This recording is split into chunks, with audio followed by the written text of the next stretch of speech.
Matt Davis. He's a lawyer by trade. It's what he does. He helps a lot of small businesses. He tells you what to look for in a lawyer. So many times with small businesses, even consumers, people where we don't know what a good. But he talks about that, about what you should look for. He does work with a lot of small businesses. I, of course, uh, uh, evangelize for small to medium business and service providers. But he talks about some of the differences there in technology and what to look for. Great conversation. He hates golf. He dismisses a lot of lawyers in his professions. And excuse me, he's got five great kids. He had a heavy metal band as well. His definition of discipline. Wait till you hear this. I've never heard anything. Is what he equates discipline to is just it makes me smile and so unique. I'll just give you this one teaser and say goodbye. R&B. Thanks for listening. Hi, I'm Joey Pinz. People ask me, how did I lose 130 pounds? The quick answer is always discipline. I started my business, wasn't paying attention to my health, was eating too much, drinking too much sweets. My daughter was born. Next thing I know, I'm pre-diabetic, I have hypertension. I knew something had to change. Discipline. I, like many of you, have faced many challenges in your career, in your family, in your life, in your faith. How did you attack them? How did you approach them? How did you solve them, hopefully? It all had to have some degree of discipline. I'm also asked, how did you found and start a tech business that lasted over 25 years? Discipline. I was committed to it, enjoyed technology, didn't enjoy some aspects of it, but knew it was necessary. Discipline. Our podcast mission: how do we use discipline to better ourselves and society? Join me, please, as I talk to interesting people and discuss how they use discipline in their family and their passion and their careers and how it helped them. Our podcast vision: growth through learning from others. Joey Pinz Discipline Conversations. It'll be light and serious. Join us, please. Thank you for consideration. That's fine. Matt Davis, thank you so much for your time today. I really, really appreciate it. Excited to talk to you. What what do business owners, specifically small, medium-sized businesses owners, what should they look for when partnering with an attorney? Well, the business owners, the thing we always stress is business owners, particularly small to medium business owners, they do a bad job about thinking about what can go wrong with their Mm, business. And that to us is it that's a strength that I think our firm brings to the table. Okay, but now your question is what to look for.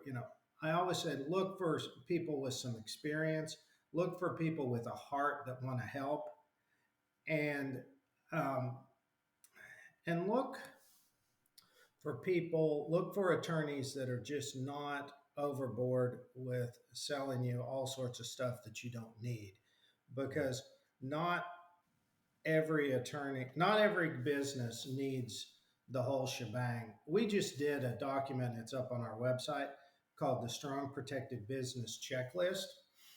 And one thing that we've got a lot of nice comments about is what it does is it breaks down what you need to do when as you're growing your business. For instance, if you've just started your business, you don't really need to worry about succession planning for your business because you don't have anything that you need to hand off. mm, If it now there could be some exceptions to that if you have this one awesome patented idea or product might say, but let's say you're starting a law firm or a hair salon or a plumbing company. When it's just you and two or three employees, you don't really need to worry about succession planning because if you die, it's just going to fade away most likely. But now, let's say you get up to a 25-person business, it's time to start being concerned about that. And another thing that we see a lot is these IP lawyers love to sell you a lot of intellectual property protection, particularly with stuff like trademarks, right, and copyrights. When you're just starting out, why are you worried about that? I Hmm. mean, that's overkill to worry about that. And these IP firms will sell you an enormous amount of complicated stuff about that. Let's go get your trademark, and and it's overkill. It's a waste of your money. Does that make sense? This is the reason why I'm in the tech industry, managed service providers, but I'm looking out for all small to medium sized businesses. After all, they're 99.9% of the businesses here in the Mhm. US. But this is what you just said is what businesses fear. Their fear of being oversold by things they don't need, by lawyers, heck, by insurance as well, by the way. Let's just throw everybody in there. But so how do they decide what they need and don't need? Well, that is a huge question now, isn't it? And not to plug us too much, but you know, our that document, the Strong Protected Business Checklist, is up on our website in the resources tab, davisbusinesslaw.com, and that's a pretty good, honest pretty good. It's of course honest, but it's pretty comprehensive because what we did is I got all of our attorneys and I said, "Hey guys, what's getting our clients in trouble? Right? What brings them in the trouble sense? Some people come to us for opportunities, others come to us for problems, right? And Mm. when we uh, you know, how would you say that? Reverse engineer what gets them in trouble. We did that list, and that's what we built the Strong Protected Business Checklist out from. It's a good tool, and we work a lot with incubators because we get clients from them, and they're also they're really good partners with us in a lot of ways. And the incubator managers love this document because they're like, wow, this really helps answer really the question you just posed of, well, what do I need? When do I need it? Another just document that drives me crazy are these employment law firms will sell you an employee handbook. Have you seen that? Of course, yes. Oh, yeah. And I mean, what pricing do you see on that? Outrageous. I don't remember right now, but Yeah, I just yeah. mean, $4,500, $7,500. What? Are, you know, you know. Maybe if you're a 25-person business and you've got some complicated moving parts in there, but it's kind of a silly document at the end of the day. I mean, it's a form, and yeah, forms are simple enough, but when you know it kind of drives me bonkers what they do.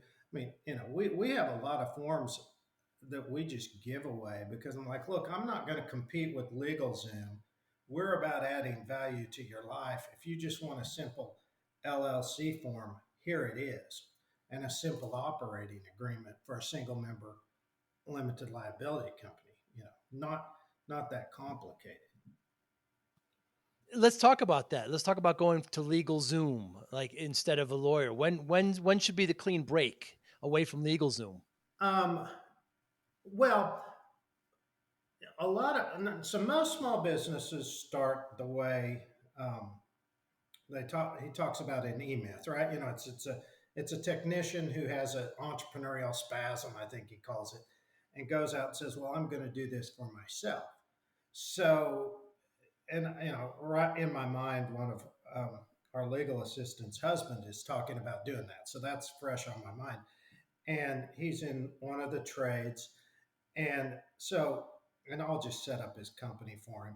But okay, if he's going to just do that, and the main goal is to get the limited liability protection in place, that's your goal, okay? Right. Then why not just use the simple forms? Because you need it basically just to have your limited liability company in place, and then that's your articles that you file with the state. That's what most states call them. And then the second thing is you need an operating agreement. But if you're the only member, then who cares what it says? All you got to do is make your bank happy, right? Right. And I'm being a little flippant, but you could probably find one or two exceptions. But if you're looking for the rule, you just need something to get the bank happy so that you can open your operating account there. Now, here's the dividing line. If you have more than one member, more than one owner of the company, you need to get a grown up operating agreement done by a lawyer, I see. because what you really have at that point in time, I call a partnership masquerading as an LLC. Nothing wrong with that. That's just kind of my smart aleck way of saying it. But the deal is, at some point, you are very likely to split sheets with your partner, Mm, right? Because a lot of people go into business thinking, oh, I need this other person to help me. Well, you probably really don't. And I have stopped more partnerships than I have set up with huh. this one blunt little phrase. And this gets their attention, and it's Okay. not particularly delicate, but I say, being in a partnership is like being in a marriage without sex. Do you want to sign up for that? And they go, no. And I'm like, yeah. Now, sometimes you need that business partner. Before the um, we're recording, we were talking about real briefly about my uncle that went to Yale, and where you live. I hope I can say that. Sure. And he has had a lifelong business partnership with his Harvard B School classmate, but they were in the nursing home business. And I mean, they left, actually, he left Harvard B School and then went to Vietnam where he ran riverboats, right? That makes a lot of sense.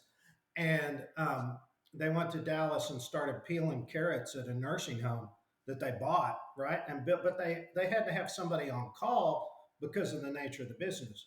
Most business partnerships are not like that, and we really discourage that. But if you do get into one, you need to have a grown-up operating agreement, which an operating agreement in LLC world is synonymous with bylaws in corporate world, which if that's there's those are your two main options of how you want to incorporate or form your business. But I guess the short answer to your question is the dividing line is, if you got more than one owner, get a grown up operating agreement, because you need to have an escape hatch. It's a good way of looking at it. You fascinate me, Matt, because you know, uh, your mother is fascinating. She went to medical school in the in the '60s when it was tough, and you have great stories about that. And people still walk up to her this day and thank her for the things that she's done to help in the area of cancer, I believe. Correct? Right. And wonderful, wonderful. And you yourself did not plan to be a lawyer, kind of came late, but you hate golf. Yeah. You're in a heavy metal band. You talk profusely about what people should not do. Your book is, The Art of Preventing Stupid. I know I've covered a lot of areas there, but I find you particularly kind of outside the kind of lawyer bubble that so often I see so many lawyers in. Yeah, I think pretty differently and than a lot of lawyers, and I'm kind of intolerant of our industry, Mm, both in how we take care of our customers, because we're taught in law school to be very reactionary and to deal with issues as they come, versus trying to help people and get out in front of them, not to mention all the pretension of the law business that just drives me bonkers.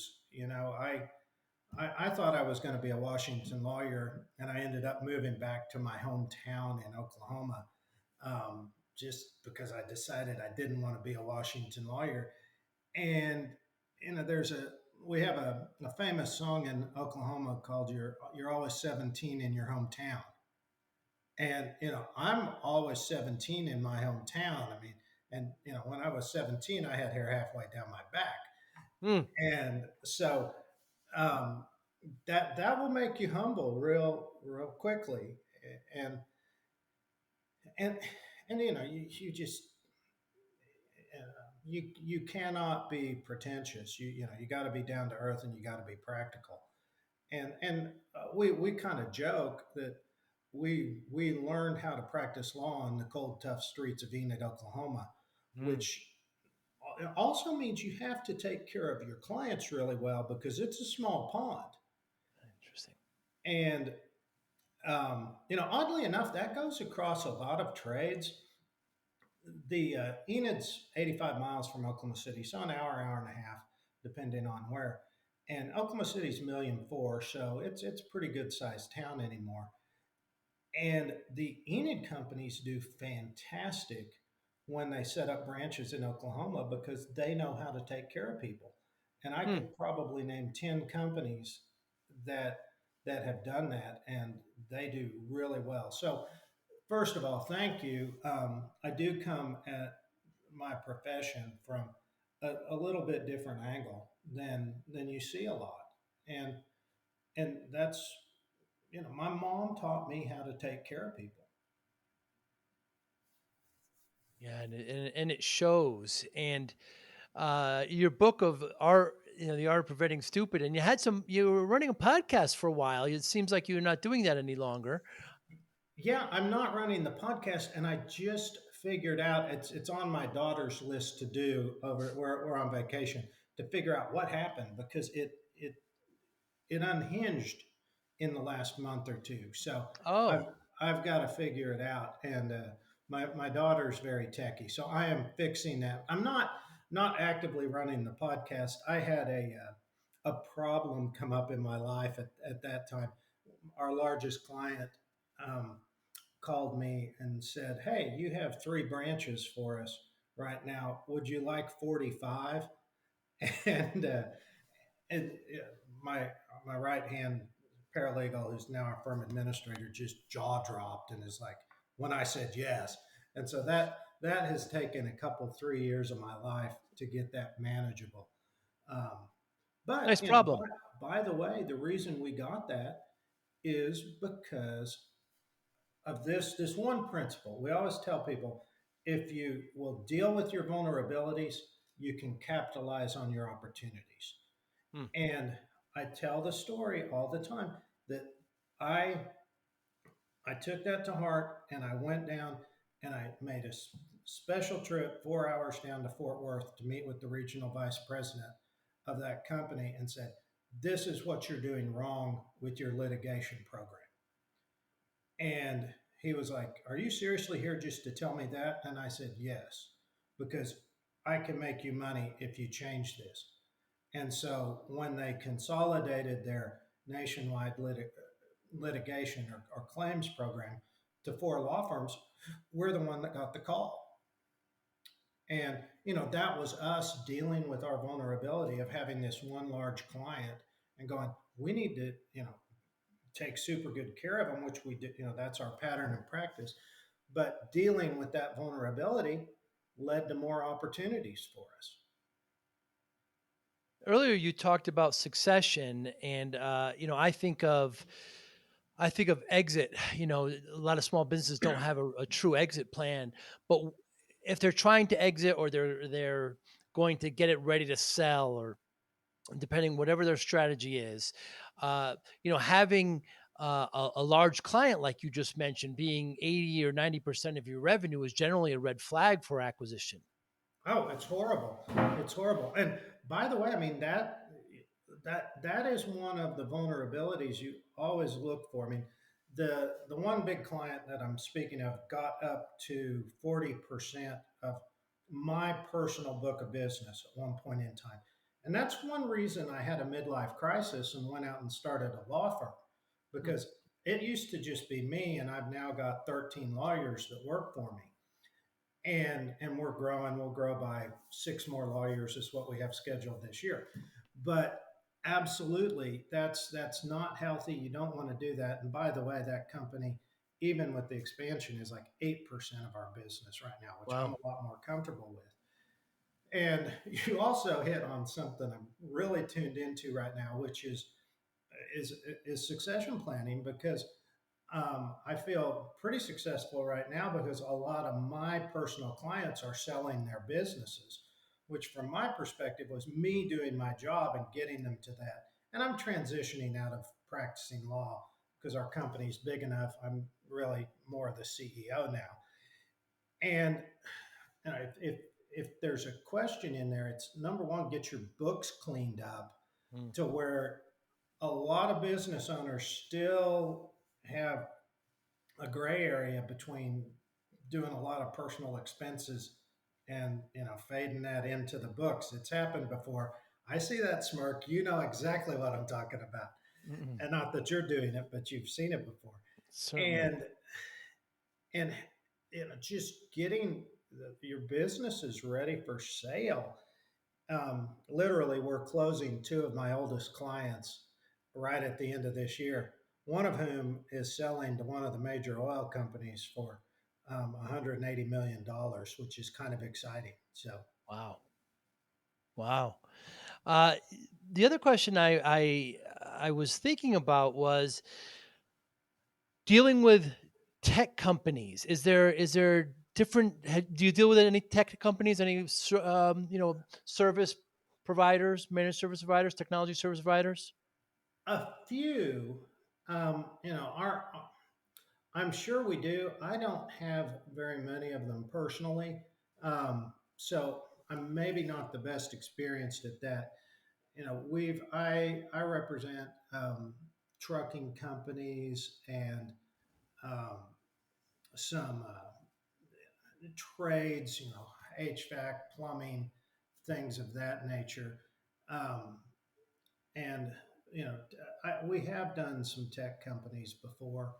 And what is there a particular question? They're a Yeah. different breed. Oh, absolutely. I guess that's what I want to talk about. And they're servicing, so they don't have products. They're just servicing. They charge flat rate to. I don't know if you have an internal IT department, or if you didn't, you would outsource it to a managed service provider, and they would come give you a flat rate fee, and they would take care of everything. The biggest concern, of course, is cybersecurity and all the liability that heads up. And if a customer is attacked, they have to try to prevent that, or they have to try to save them out of it. It turns into a lot of liability. Very, very interested in that. And um, we just, incidentally, we just spent a good stretch of time last year looking into our cybersecurity, Good. because we operate in a dispersed um, basis. Of course. And well, a lot of law firms are right there. We're spread out from Kansas City to Austin right now, Wow. and then are growing in all those markets. Um, yeah, it's and we have an outsourced company. We'll probably take it um, in the next year or two. I mean, I say I don't have any tech companies as clients, and one of our oldest ones is an IT service provider, and Okay. and so and they do all of our stuff. We're like peas and carrots. We've been together so long, I kind of forgot about them, because Mm. and it's just always something going on. And Ashley's been handling all their stuff for last few years. So when you talk about, the number one mistake business owners make, and we kind of went through it a little bit, do you think there's anything that specifically technology service providers should they look for something differently that they may be doing wrong? Is it more problematic to be in the technical arena? Now, at the end, tech service companies, they're just service providers. I mean, That's right. they're just. I like to say lawyers at the end of the day are just plumbers pushing paper, And Hmm. tech service companies are just plumbers pushing programs, right, or whatever you want to pick there, um, or megabytes, whatever. And one thing about service companies, tech service companies that I've seen, I've got a friend that runs one in Oklahoma City. He's a friend of mine from Entrepreneurs Organization, and he has done really well with building his subscription business and selling package protections, rather than one-offs. And that, if we want to dovetail this idea, these two ideas, succession planning and or selling your business, and that those those subscription plans are really valuable, because when you sell a business with with a subscription plan, I think the number I see is they sell for more than 1.5 times that a non-subscription business will carry, because what it does, it adds to customer stickiness. And so that's a really valuable thing for tech companies, and anybody going into that business, I would suggest that too. By the way, it's a great business model as well for HVAC companies. You see, even everybody's moving to subscription. Wall Street Journal, excuse me, the Wall Street itself, punishes companies who have high revenues but subscriptions are down. We see that in Netflix, and we see that in Disney. Disney, the video side of Disney. So technology companies were used to be traditionally. So I started my tech business in New Haven in the '90s, and we were break fix. So if there was a problem, like a plumber, we would go and fix the problem. And we turned it into a managed service where it's flat rate. So if your firm had 10 people, we would charge per person per month, and it would cover everything. And if there was a problem, we would fix it. There wouldn't be an additional, but it incentivizes the service provider not to have any problems occur, because if they do occur, then they have to fix it without any additional cost. So it actually serves both parties. The client knows what their IT is going to be, what the rate's going to be. They can now forecast it, and the MSP knows how to take care of it within those constraints. So I think that's what you mean by subscription model, where it's Mhm. a flat rate. Now, do lawyers ever work in that capacity? Yes, the idea with law firms on that is the general term you'll see would be outside general counsel. And um, in there could be other models for that. And we have an outside general counsel program we call our Strong Protected Business program. Now,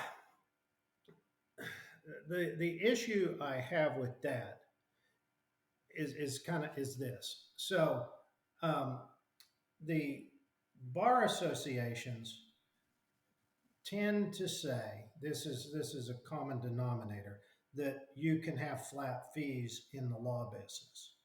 Okay, but they also throw this at you. If there's ever a fee dispute, they say, well, we want to see your hours that you kept. Hmm. So the bar associations are populated by the people that told on me in school. Okay, I have a certain feeling about them too, and I Really? just, my goal is stay out of their way. We're squeaky clean. It's like just keep off their radar. But um, so we have that program, but we also keep track of our hours, and we do, we have a system that we work through, and we do our preventive maintenance. And the thing we have learned is, we really, to be effective at that, we have to have just one dedicated paralegal running it, keeping track of the hours we're spending and keeping track of what we need to be doing. And my book really covers part of that, part of what we do. The new book I'm going to get out this next year, which is The Strong Protected Business, takes it to the next level. Um, but it's done, it's complicated to do. Most law firms don't have a systemic approach of how to go about protecting a business and keeping them in the opportunity space. Hmm. That's one of our strengths. And now that I'm a little more freed up, we're going to go build on that this next year. Because just like with your business, it can be a great service to your clients. It's rather than break fix. I like the Exactly break right. fix term too. I'm going to Yeah, start break using it. fix. Yeah, time and material, break fix, right. Even, we talk about plumbers when you're when the toilet's broken, you call the plumber, they come and it's broken and they fix it. But they're moving to subscription as well. Well, they'll just they'll charge you every month, and and if they'll keep track of everything, and if they think something's a little old, they'll replace it before the accident happens because they know it'll be, so it makes everybody's equal, and all partners are uh are protected. uh Another thing about you, Matt, that fascinates me. Now, uh, I've worked with great lawyers as clients, as that represent us, and then there's been some not so good ones as well, just like in any industry. But what I like about you, again, we talked about your mother, we talked about your family. You've got five, great children with your wife. You've adopted two. You're just and some other things I don't know if you'd be too humble to mention that you let people know about in your book and some of your podcasts. But I just generally don't see that in not only a lawyer but just in successful leaders, and it's unfortunate. But I just want to applaud you for some of these things. Well, thank you. I mean, I really do find that funny because um, a lot of the entrepreneurs I know are really humble, down to earth people. Because one of my favorite lines is from Harvey Mackay's book, Swim with the Sharks Without Getting Eaten Alive. You may know it. And he says, I can't believe how stupid I was 2 weeks ago. Right. Mm, And the cool thing about entrepreneurship and growing a business is you are always learning something. And if not, you're not doing your job. And you are always learning something you can do better. And I just figured out a glitch in our sales intake, our new prospective client intake, that I think is going to increase our business by 20% next year wow. by just fixing this one little ball that we were dropping. And I'm sitting here going, I can't believe how dumb I was 2 weeks ago that I didn't see it. And um, that's and it's really fun to get in the mix with businesses and help them figure this out. Just help them, not just admire the problem, but tear it apart. And my quarterly rocks always say, rocks the idea of here's my project, Of and we course. run scaling up. A lot of our friends run traction, but we do scaling up. EOS. Yeah, Yep. and I mean, my rock always says break and fix colon, and incidentally, it said break and fix our sales intake procedure, which I'm Mm. driving my whole team a little bit nuts right now, but they usually forgive me. I remember the first time we had a picnic, and you know we had acquired a couple of companies, and we were, there was about 150 people at this picnic. It was the employees and all their family. And I remember thinking to myself, my goodness, what I've done here, I affect all these families. What, you know, uh, I better not mess up. I was all of a sudden put pressure on me. And like you said, entrepreneurs are humble. The ones that I know are that way as well. I'm not just doing it for myself anymore. I'm affecting these beautiful families, and we have to keep making sure that we do the right thing for our clients, for our employees, for everyone, and everybody wins. Uh, yeah, and I am also an aficionado of um, Richard Branson's, this concept of take care of your people, your team, Mm. they'll take care of your customers, right? And incidentally, I was revisiting our scaling up documents. Okay, that's where you set your strategy. And one of the first things that you do is you look at Vern Harnish calls it the seven strata of, and it's like seven foundations of your business, and talks about what you do for what do you do for your customers, for instance, and who are your customers. And I'm sitting there looking at this, and I mean, it's a lot of thought to think through this. And we've been a law firm for 8 years now, and besides just me, and then I brought Jamie on. We actually started Jamie's my old paralegal that was working at the bank, and I went over and said, "Let's go start a law firm." And we started it. She had a card table in my office because we didn't have a bigger office. And okay, but back to this seven strata. Looking at it, and keeps talking about customers, and I I just recreated the form because I said, look, I want to know about our internal customers on this too.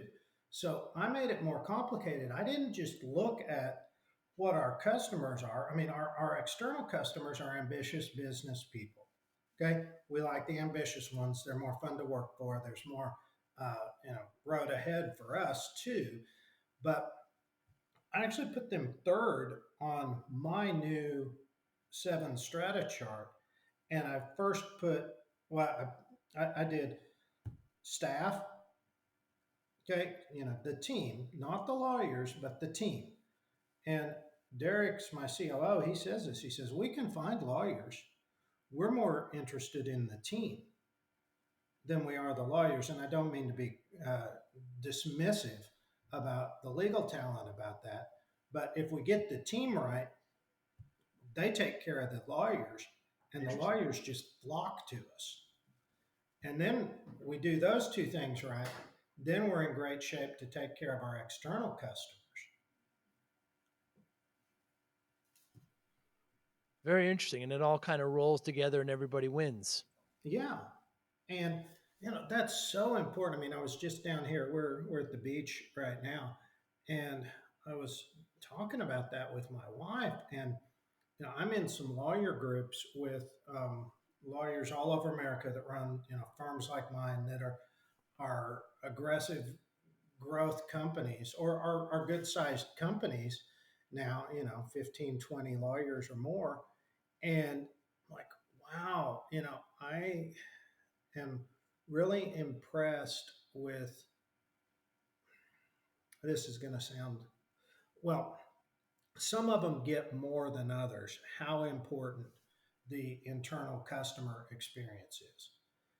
And, um, and that's, I think that's one of our strengths is we really pay attention to that, both for our team, our staff. Those are synonymous terms, not two terms. And then for the attorneys, who I guess are also part of the team. But if, and that, I mentioned this earlier, I said, I am just kind of aggressively against the way my industry treats external customers and also internally, how they treat lawyers and staff. Well, and then how the lawyers treat the staff is horrific.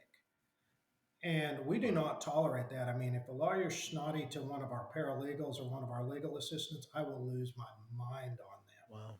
Because I'm like, look, guys, we all put our shoes on every day. We were all born naked and we're all going to room temperature. And I don't care if you have a law degree, you're not somebody that gets to treat other people, let alone other team members that way, right? But if we create that environment, and this is so true of service industries, if we create an environment where people want to work for us, those are the companies that win because the talent's out there and they are going to flock to us. We just hired a new lawyer in Kansas City, and we do this all the time. This is kind of one of our basic plays that we do.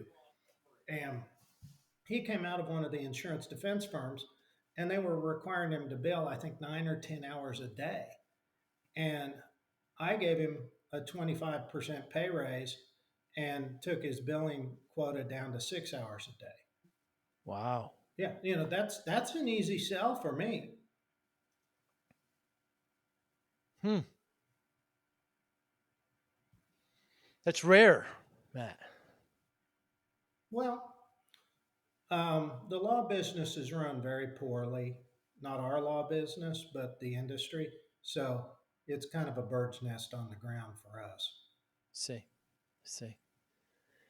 So, in the podcast, I talk a lot about. I don't really talk a lot, but I always bring up discipline. When I started my business back in the '90s, I gained a bunch of weight. Started my business. I'm sure you see this in younger entrepreneurs. I didn't have a mortgage, didn't have a a car payment, and I didn't pay attention to my well being. And I got up to 340 pounds. Wow.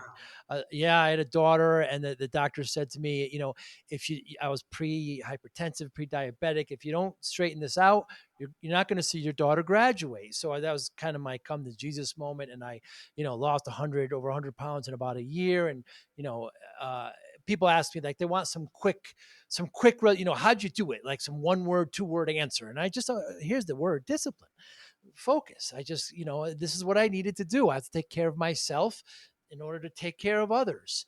I think I'm disciplined in some areas and not in others. But I wonder how discipline plays a role in your life.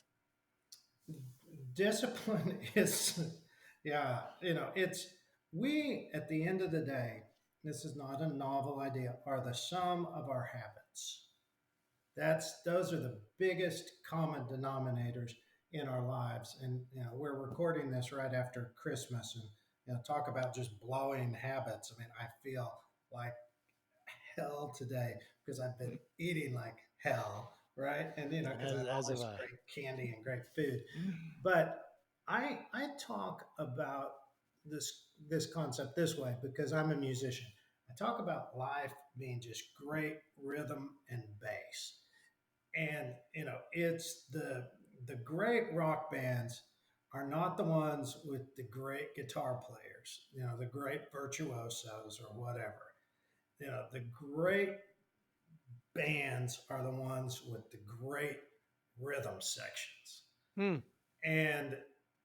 And so that resonates with me in the sense of, you know, let's think, the Rolling Stones, which is about Bill Wyman and Charlie Watts, just Interesting. chunking that out, and it's not about Keith just playing whatever random crap Keith's playing with the cigarette hanging out of his mouth, right? And it's dang well not about Mick because he's nothing to look at, right? And so that's what resonates with me.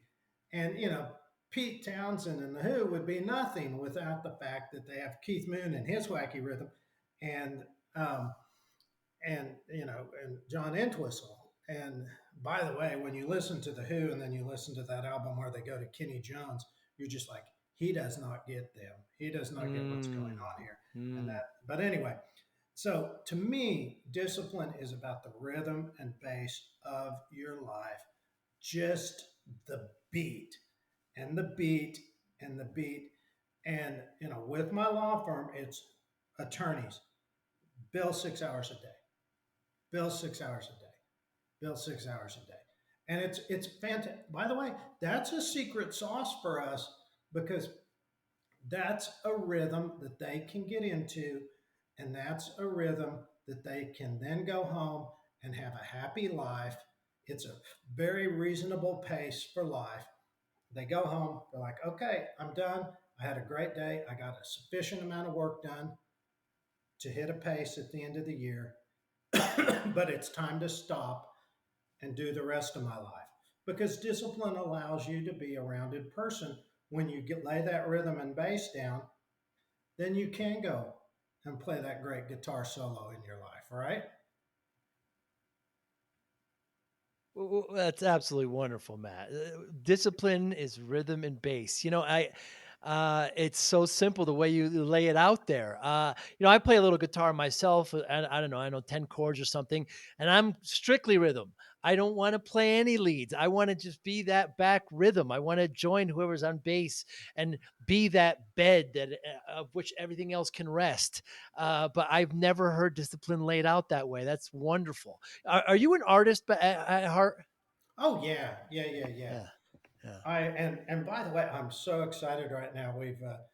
I finally, occasionally in my life, I found that great bass, that great rhythm section, really and we've got it now. And good for you. we're working on we're working up our first album, and really excited about that. Yeah, I'm a creative type at heart.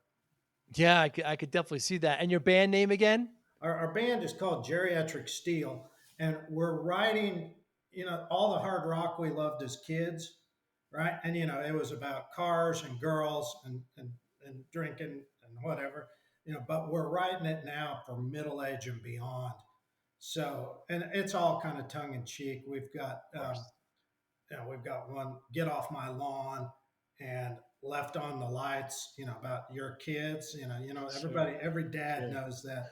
Teenage And daughter. Yeah. yeah, and teenage star. We got one called Vintage Angel. This is my best line, and it's about, it's an ode to older women, particularly your wife. And it goes, she's rocking her readers with the needle and thread, and all I can think is how to get her in bed. Bam! Ah! Good for you. We're Good having for you. so much fun. My goal Yeah. with the band, I've got my goal with the law firm. And my goal with the band is I want to play the main stage of Wacken, which is the world's largest heavy metal festival. So that's want to do that before I die. Wow. Very, very cool. Matt Davis, what motivates you?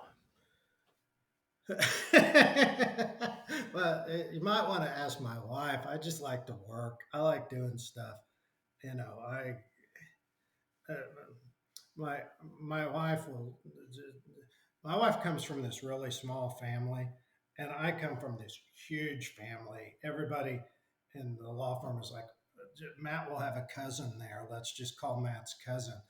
And we all just like to work, and I don't know why. We I just like doing stuff. I wake up at 6 every day and just start doing stuff. So I like building things. I come from old farm people, and we like building stuff. And we have a saying in the law firm called the farmer's footsteps. And what that means is you got to go. It's the same concept as management while walking around. But the old saying is the best fertilizer is the farmer's footsteps. Hmm. Meaning, if you go out and look at your crops in the field, you go out, you manage around, walk around your shop and talk to everybody. That's what makes it prosper, because you're going, hey, let's deal with that, or we got some weeds here, or we need to throw a little more fertilizer over here.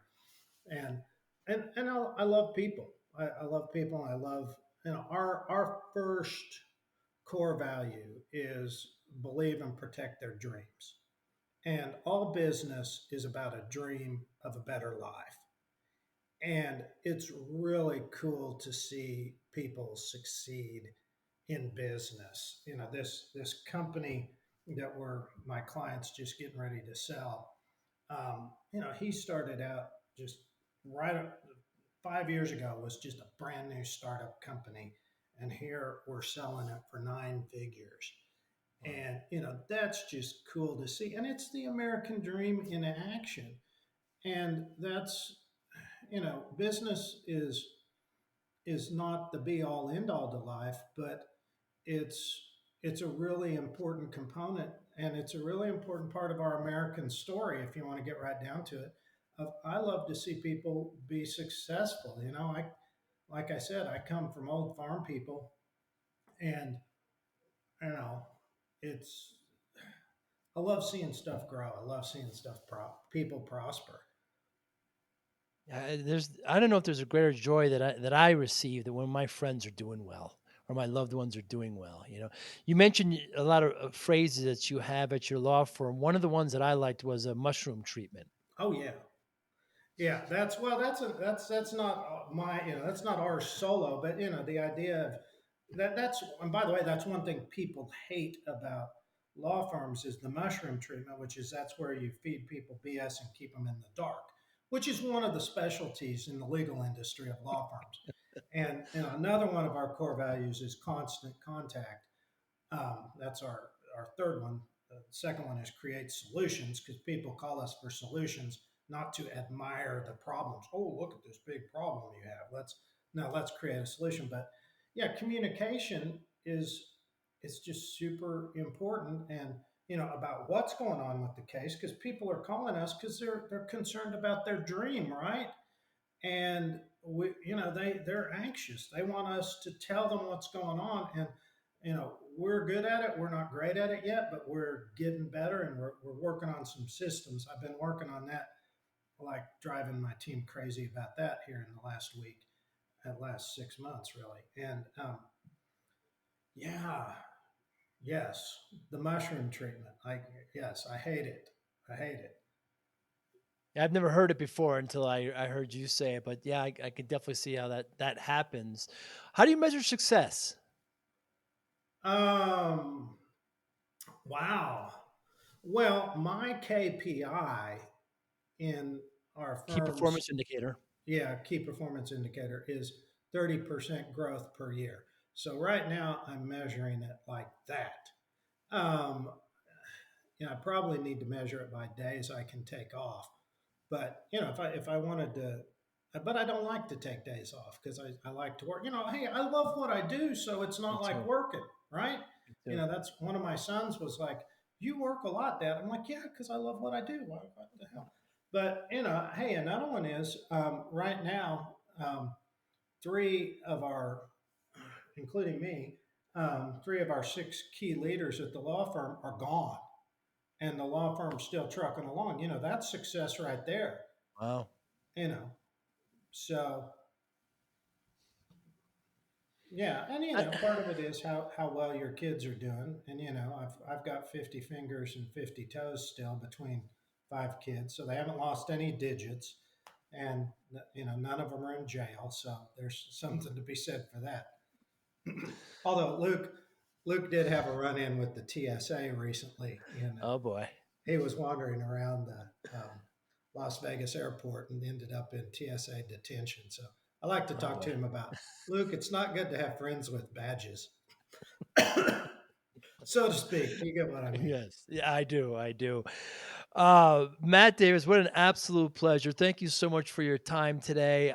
Really, really enjoyed it. I love learning about you. I'm so glad you accepted this. How can we get in touch with you? Your book, the band, the law firm, everything. How can we get in touch Yeah, with you? yeah.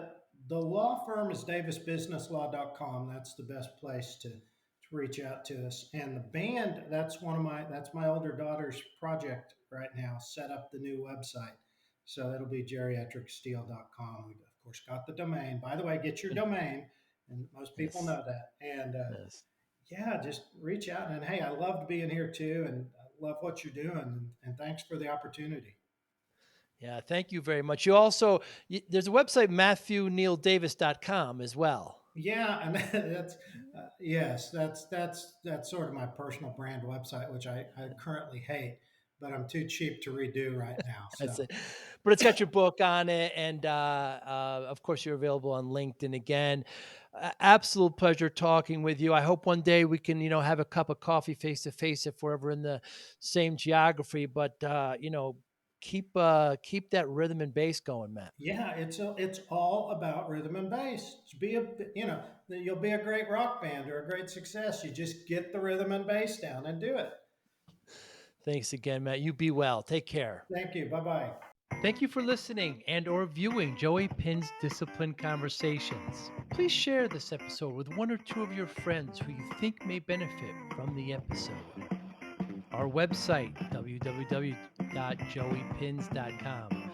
There you'll find lots of resources and you could join our mailing list. Please follow us on all our social media, Instagram, Twitter, and Facebook. Podcast information, the video version of our podcast is on YouTube. Please subscribe. Audio is on all major podcasting platforms. Please follow them. And if you like it, please consider giving 5-star rating. Would really appreciate that. Would you like to financially support the podcast? You can go to our Patreon site. Consider $5, $10, or $20 a month. There's all kind of plans that we have there. There's like a one-time payment. What is this podcast episode worth to you? $25, $50, $100, $500, $1,000, $5,000. You be the judge. You can go to our PayPal account to do that as well. Thank you again for listening or watching Joey Pinz Disciplined Conversations.